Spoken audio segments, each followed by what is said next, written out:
Hello, everyone. My name is John. I'm from City University of Hong Kong. I'm a Year 1 master student and also work as a research assistant.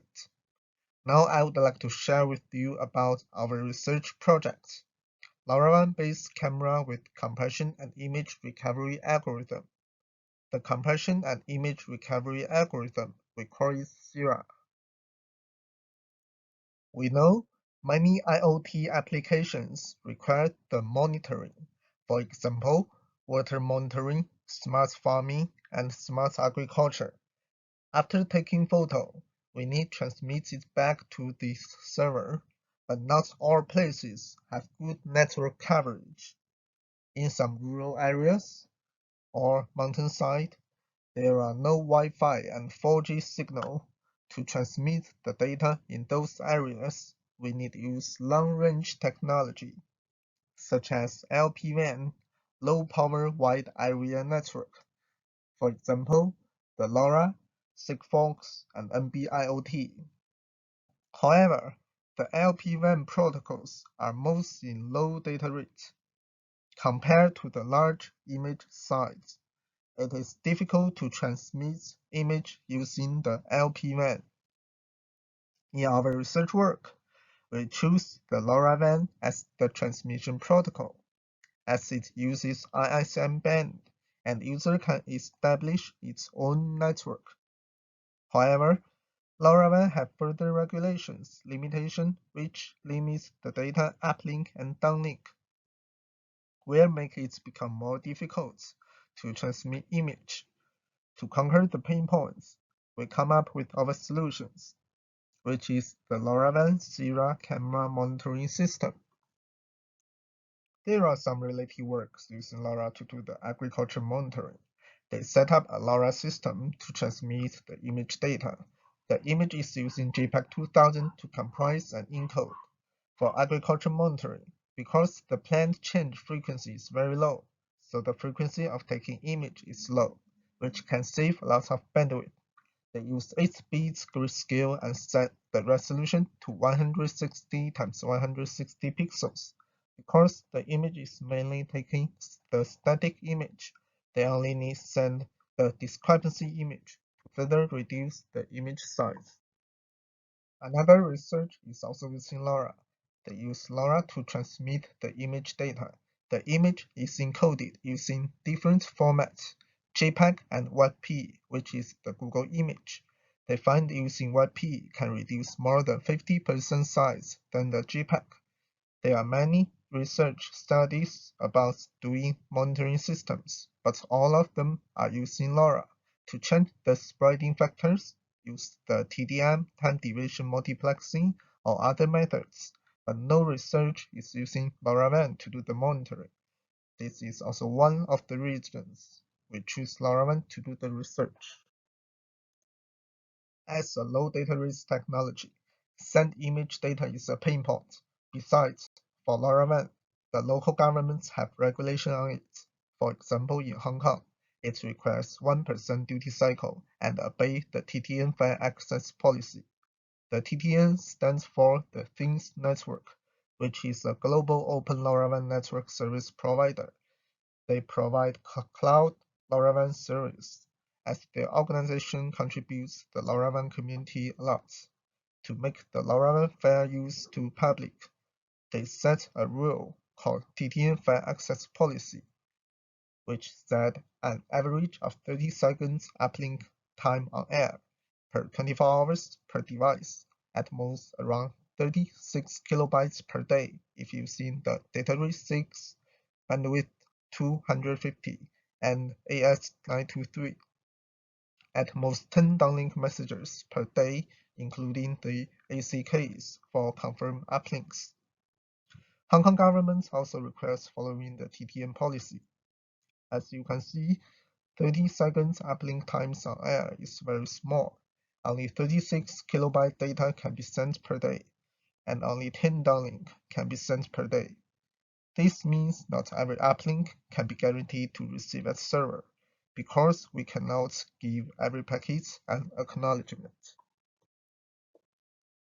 Our idea is to use the limited resources to send image for monitoring and make image can be resent when packet lost. So we need develop an image compression and encoding algorithm and also recovery protocol, which is suitable for LoRaWAN. This is our system diagram. As you can see, we have the camera sensor node, LoRaWAN gateway, LoRaWAN server, and our data processing server, the CIRA server. This shows a typical LoRaWAN network structure, which is a star topology. Many nodes can connect to a gateway, and many gateways can connect to a LoRaWAN server. This is the block diagram of the camera sensor node. We have the LoRaWAN module, which has the SX1262 Semtech LoRa transceiver, and an ultra-low power MCU. We also have a camera module. We use ESP32 cam, which has the Wi-Fi module inside. The Wi-Fi function we use is later for the initial system setup with the operator app. The two modules are integrating to the main board, and they are connected through the UART. For testing, we use 3.5 volt Li battery. Later, for our outdoor version, we will change it to the outdoor battery. The SD card is to store the image. This is our LoRaWAN gateway. We use the Semtech SX1301 transceiver and controlled by a Raspberry Pi. Further, it will transmit the data to the server. For server, we use ChirpStack LoRaWAN Server Stack, which is a popular open-source LoRaWAN server stack. The gateway will transmit the data to the network server by MQTT, then forward to the application server. The application server provides lots of APIs to get the payload. This implementation is compatible to LoRaWAN Regulation 1.1.0. Then our server will manage the system and communicates with the CIRA node through the LoRaWAN server. Its main tasks are performing the device initialization, decode the image based on the CIRA protocol, handle the uplink and downlink, arrange resending the lost packets, and reconstruct the image. As we mentioned, the TTN file access policy limited the size of uplink and downlink. Here, we make some arrangements of the limited resources before I explain the algorithm and protocol. In Hong Kong, we use AS923 if we take data rate 6, bandwidth 250, follow TTN policy. If we send the maximum size payload LoRaWAN packets, we can send up to 162 packets per day. Each packet payload is 222 bytes. The packet is also called the message. We reserve two messages for initialization and synchronization. And 160 messages size is around 35 kilobytes. To equally distribute it, 10 downlinks to 160 uplink messages. It is every 16 uplinks will have one downlink. We define one round as 16 uplinks and one downlink. So one day we'll have 10 rounds. If each round sends one image, then the size of the image is 3.5 kilobytes. Now I will explain our CIRA JPEG encoder. First, we take a 640 x 480 pixels high-quality JPEG photo and store it into the SD card, then decode to RGB and scale it to 320 x 240 pixels QVGA RGB. Then we split the RGB to 3 x 4 sections. Each section has 5 x 5 MCU, the minimum compression units. Each MCU is 16 x 16 pixels. Then we use the zigzag sequential to compress the image by JPEG encoder. This is different from the original JPEG because we know the original JPEG do not have the position information. And if packet loss occurred, the image will corrupt. We use YUV420 to give the maximum input size 3 KB to find the best image quality index. Then we use 1 byte image index to replace the 680 bytes JPEG header because the resolution and other parameters are prefixed by encoder and decoder. Finally, we package it and prepare to send it through the LoRaWAN payloads. This is our CIRA protocol. First is the synchronization. It is used to synchronize the CIRA node's time to server. Because we know our CIRA node will be used in some no network coverage area, so it doesn't have the world time at initial state. To make it work as scheduled, we need the node send a synchronization uplink contains the node initial time, and then server will reply a synchronization downlinks contains the time interval from real time and also some config parameters. This is the uplink packet structure to transmit the CIRA JPEG. Because we split one image to multiple packets in one round, we need let server know the number of packets per round and the image index and also the packet index, which shows in the yellow part. For the green part, it is the CIRA JPEG.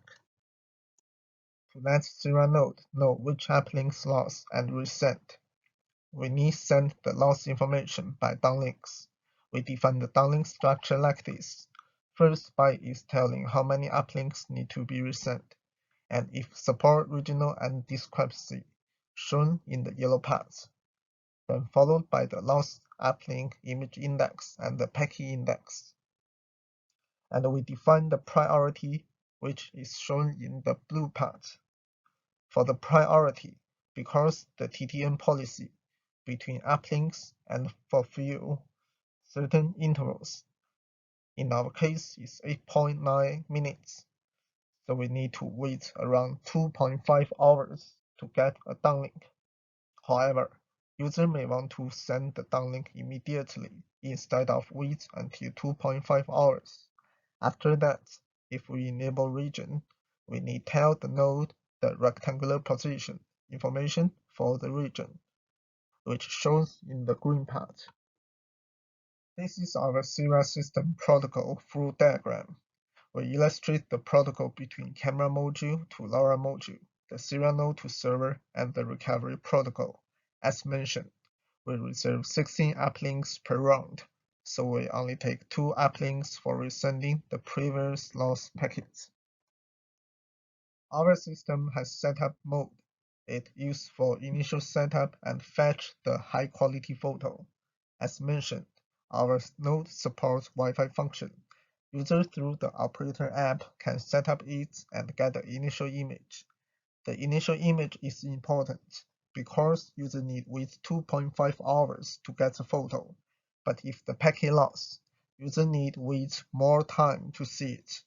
Before receiving the lost packets, the lost part is shown in black. Then we use the previous image to cover the lost parts, and initial image is for the initial condition. Another is we store the 640 x 480 high quality image to the SD card. User can collect these photos from the SD card through Wi-Fi when they want. Work mode will follow the CIRA protocol. This is a simulation result. We divide to 4 phases to do the comparison. You can see in the table, we use JPEG, JPEG without header, CIRA JPEG, and CIRA JPEG with recovery. The right-hand side shows one round sent 16 packets for an image, and lost 2 packets out of 16 packets. If only use normal JPEG, it is easily corrupted. If we remove the header, the image also corrupts, but the quality is higher.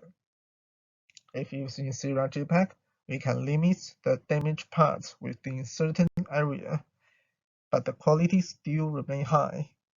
And then use recovery algorithm. The lost parts can be resent and reconstructed. but the quality reduced a bit. In a conclusion, we design and implement the CIRA system using CIRA algorithm and protocol is suitable for LoRaWAN monitoring system. For future works, we will support more encoding methods. Our group is also doing another project related to LoRaWAN called Secure RISC-V IoT chips. We designed our hardware architecture based on the RISC-V to make LoRaWAN application more secure. This is the end of my presentation. Thank you for listening.